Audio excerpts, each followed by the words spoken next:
আসসালামু আলাইকুম প্রিয় দর্শক, বাংলাদেশ সংক্রান্ত আন্তর্জাতিক বিভিন্ন ইস্যুতে যেখানে পররাষ্ট্র উপদেষ্টার মুখ্য ভূমিকা পালন করার কথা, আমরা তাকে কোথাও গত কয়েকদিন ধরে দেখছি না। কোথায় আছেন তিনি? কি হয়েছে তাকে কি ওএসডি করে রাখা হয়েছে বা তিনি পদত্যাগ করতে যাচ্ছেন? এই বিষয়গুলো বেশ কিছুদিন ধরে মানুষের মুখে মুখে গুঞ্জন আকারে ছড়াচ্ছে।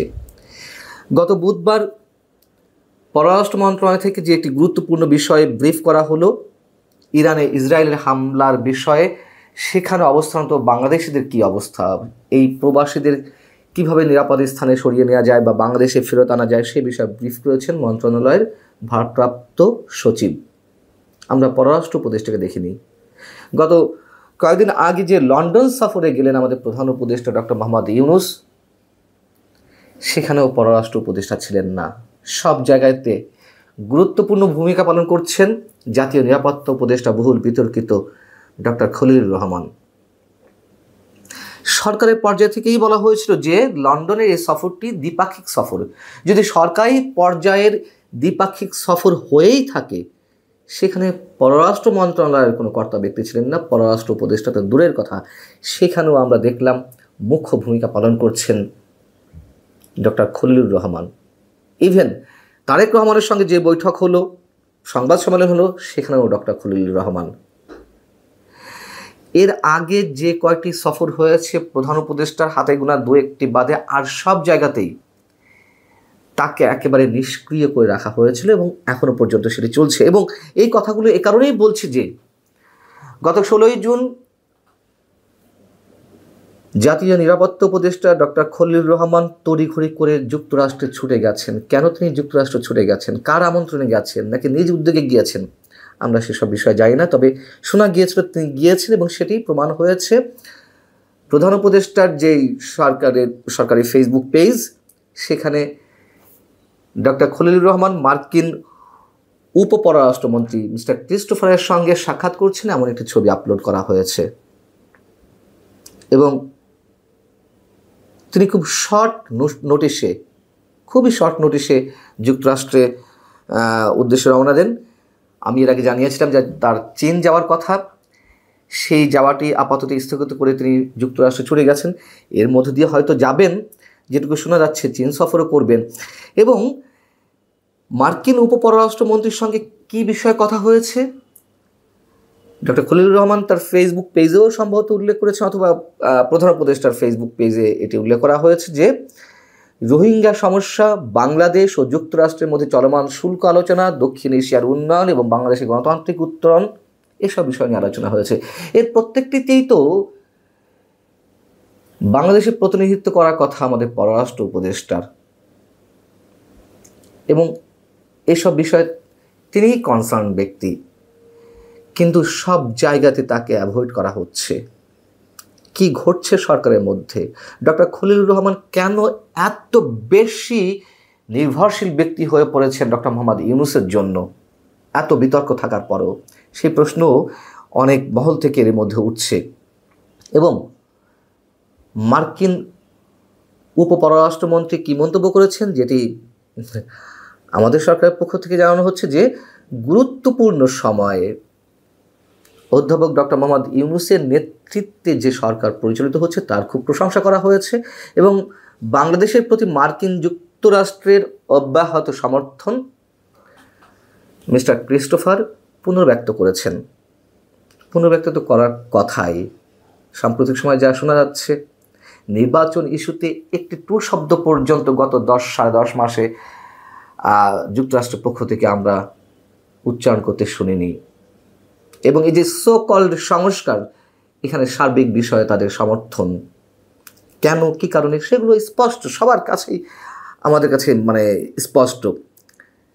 সেনাপ্রধান জেনারেল ওয়াকারুজ্জামানকে সরানোর বিষয়ে নানান ধরনের গুঞ্জন মানুষের মুখে মুখে রটছে এবং তার পরিকল্পনার ছক করেছেন ডক্টর খলিলুর রহমান, এরকম কথাও বিভিন্ন জায়গা থেকে শোনা যাচ্ছে। যাই হোক, যেগুলো কোনো শক্ত রেফারেন্স দিতে পারছে না, সেই বিষয়ে নিশ্চিত করে কিছু বলতে চায় না।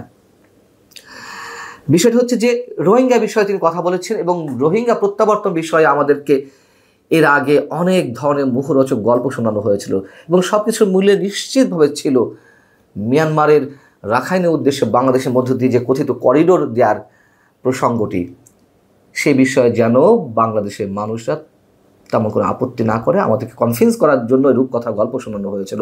কি শোনানো হয়েছিল? যে বিমস্টেক সম্মেলনে যখন আমাদের প্রধান উপদেষ্টা গেলেন, তখন মিয়ানমারের উপপ্রধানমন্ত্রী, যিনি পররাষ্ট্রমন্ত্রীর দায়িত্বেও রয়েছেন, তিনি মানে উথান শিউ, তার সঙ্গেও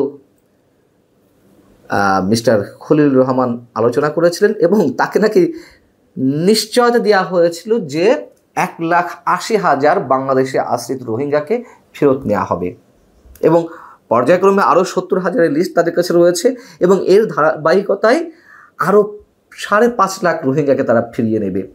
কি আষাঢ়ে গল্প, কি অদ্ভুত গল্প আমাদেরকে শোনানো হলো। এবং যখন বিমস্টেক সম্মেলন থেকে এই বিষয়টি জানানো হয়েছিল, মন্তব্য করেছিলাম যে একজন রোহিঙ্গাকেও পাঠাতে পারবে না, সম্ভব না। এটা চীন মিয়ানমারের ডিরেক্ট তাদের সিদ্ধান্ত ছাড়া সম্ভব নয়। আর আমাদেরকে আষাঢ়ের গল্প শোনানো হলো যে মিয়ানমারের উপপ্রধানমন্ত্রী উথান শিউ তিনি নিশ্চিত করেছেন। সেই নিশ্চয়তার ছিটের ফুটা কি দেখা যাচ্ছে? উল্টো ইন্টারন্যাশনাল ক্রোশিয়ার গ্রুপ ICGর পক্ষ থেকে একটি দীর্ঘ প্রতিবেদন বুধবার প্রকাশ করা হয়েছে। আপনারা অনেকেই জানেন, পড়েছেন প্রতিবেদনটি। তার মোদ্দা কথা হচ্ছে, বাংলাদেশে আশ্রিত রোহিঙ্গারা, তাদের মধ্যে যে বিভিন্ন ধরনের সশস্ত্র গোষ্ঠী রয়েছে, তারা সরাসরি আরাকান আর্মির সঙ্গে যুদ্ধে জড়িয়ে পড়ছে। যেখানে বলা হচ্ছে যে আরাকান আর্মির অত্যাচারে নিপীড়নে নতুন করে রোহিঙ্গারা গত 1 বছরে প্রায় লক্ষাধিক রোহিঙ্গা বাংলাদেশে আরও নতুন করে প্রবেশ করেছে। সেখানে আবার তারা তাদের সঙ্গে যুদ্ধ করছে। এবং এই করিডোর দেওয়ার বিষয়ে যে যুক্তি দাঁড় করানো হচ্ছিল যে ওখানে ত্রাণ পাঠানো হলে আরাকান আর্মি আমাদেরকে সাপোর্ট করবেন, কোন হিসেবে করবেন, কীভাবে করবেন, মানে তার কোনো লক্ষণ তো বিন্দুমাত্র ছিল না। কিন্তু আমাদেরকে এ ধরনের একের পর এক আজগুবি তথ্য, আজগুবি গল্প শোনানো হচ্ছিল। উল্টো মিয়ানমার সরকারের পক্ষ থেকে আমাদের রাষ্ট্রদূতকে ফেরত পাঠানো হলো। আরাকান আর্মির সঙ্গে যোগাযোগ রাখা হচ্ছে বাংলাদেশ সরকারের পক্ষ থেকে। এই কথা তো ডক্টর খলিলুর রহমান সহ আরও অনেকে স্পষ্টভাবে বলেছেন। সেখানে মিয়ানমারের জান্তা সরকারের তো এটি ভালোভাবে নেওয়ার কথা নয়। এগুলোও পুরনো কথা, শুধু একটু মনে করিয়ে দিচ্ছি যে কি হতে যাচ্ছে। এবং করিডর ইস্যুটি এখনও পর্যন্ত নিশ্চয়ই থেমে যায়নি, যদিও সরকারের পক্ষ থেকে সরকারের নির্বাহী প্রধান, আমাদের প্রধান উপদেষ্টা ডক্টর মোহাম্মদ ইউনূস, তিনি স্পষ্ট করে জাতির উদ্দেশ্যে জানিয়েছেন যে করিডরের বিষয়টি হচ্ছে চিলে কান নিয়ে যাওয়ার মতো অবস্থা, একেবারে গুজব, যদিও গুজব নয়। এবং সেই জায়গাটিতেই আমরা নোটিশ করতে চাই আমাদের পররাষ্ট্র উপদেষ্টা, যাকে আমি সবসময় একজন ব্যক্তিত্ববান মানুষ হিসেবে মনে করি, যার সাথে আমার ব্যক্তিগত সম্পর্ক রয়েছে, তিনি স্পষ্ট বলে ফেললেন যে এই ইস্যুতে সরকার নীতিগত সিদ্ধান্ত নিয়েছে করিডোর দেওয়ার ক্ষেত্রে।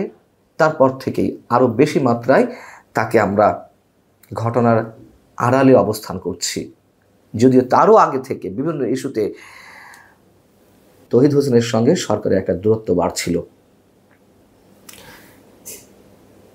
কেন ডক্টর খলিলুর রহমান আমেরিকা ছুটে গেলেন? কেন সব জায়গাতে তাকে প্রাধান্য দেওয়া হচ্ছে? কেন এখনো করিডোর ইস্যুতে নানান ধরনের গুঞ্জন আমাদের সামনে আসছে? এবং দেশের অভ্যন্তরীণ রাজনীতিতেও আমরা অনেকখানি, আমাদের কোনো রাজনৈতিক দল অনেকখানি এ বিষয়ে ইউটার্ন নিয়েছে। সে বিষয়ে পরে একটি কন্টেন্ট আমি করব। খলিলুর রহমান মার্কিন নাগরিক, কোনো ভুল নেই। তিনি প্রমাণ করতে বলেছেন, আমরা প্রমাণ করব না। তিনি তার পাসপোর্টটি শো করুন আমাদেরকে। এবং এমন একটি ব্যক্তির কাছে বাংলাদেশের স্বাধীনতা, সার্বভৌমত্ব কোনোভাবেই নিরাপদ থাকতে পারে না, এটি অনেকেই বলছেন এবং খুব গুরুত্বপূর্ণ জায়গা থেকে এই প্রশ্নগুলো উত্থাপিত হচ্ছে।